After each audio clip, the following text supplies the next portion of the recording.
Hey, Brian here, quantlabs.net. Just wanted to continue on with the previous video in terms of creating a MySQL database model from this MySQL workbench. I just got to say this workbench blows.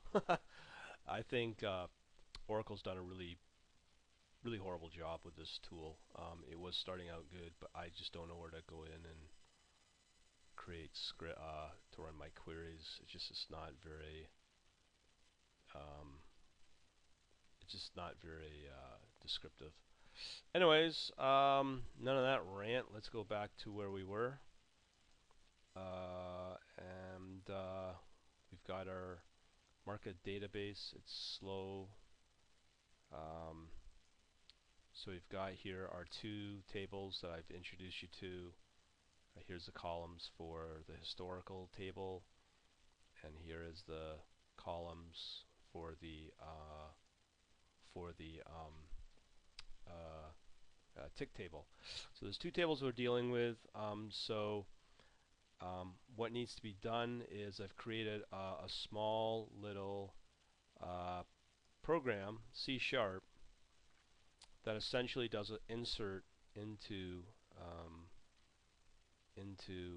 the MySQL. Now again, I'm going to create a complete Visual Studio project for those.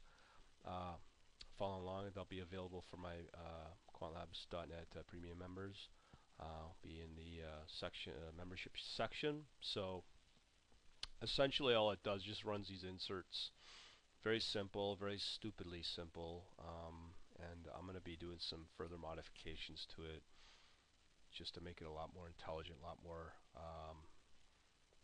more easy, just basically easier to use.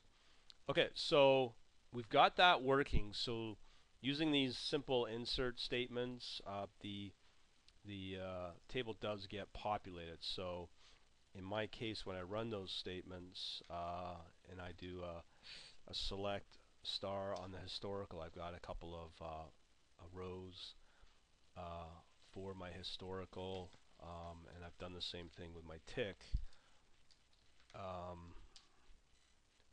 As you can see, there's two rows here, three rows in my historical as well. Okay, so I have data now. Now, when I come under and remember, Matlab 2012B, you also need the database toolbox as well to run this. So what I'm going to do is to execute the de-explore function, which will bring up this GUI. I'm going to load up my MySQL market data DSN I showed you in my previous video. And off it goes. So now it's got access and it's connected into the market data database in the SQL. And so now what I can do, because now I have data, I can click on the table and import all the rows from that table into my Matlab workspace. So in this case, I'm just going to call it historical, and all you need to do is just click import, and there you go. So if I look at, well, let's just rename this as a mirror error here. Okay. So if I look at the values, there we go. So right now you'll see that everything's all cool. It's in the workspace, got some errors here, I'll clean that up.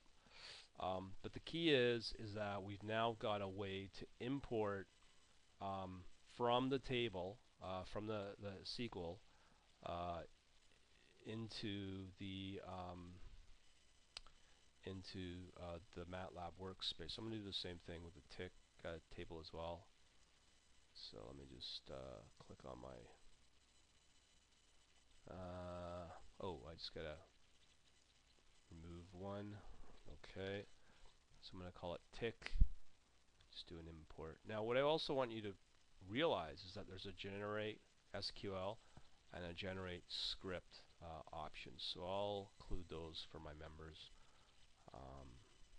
So there we go. We've got our tick work in the workspace. So that's really cool. Everything seems to be working. It's too bad I couldn't get this working with the SQL Server. But essentially, uh, we've pretty well covered all the basics of the inflow into the Simulink model, or for the any Simulink model that we're going to move forward on. So once I clean this up, I will be able to automate the Simulink inflow of market tick data coming in from a CSV.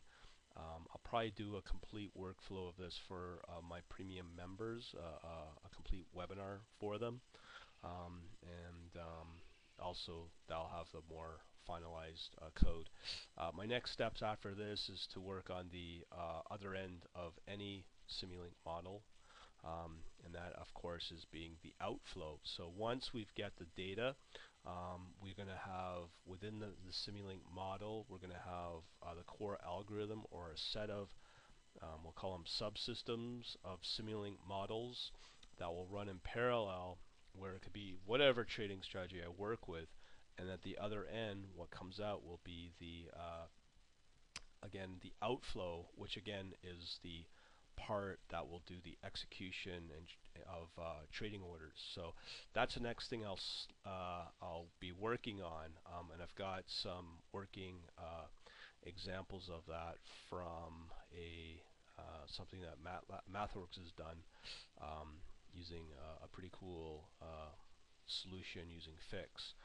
So I'll be working on that, but I didn't realize it would take this long to do something as what I would have thought was simple like this, but that's all thanks to the SQL Server just not cooperating. Okay, so that is that. So onwards and upwards, as they say.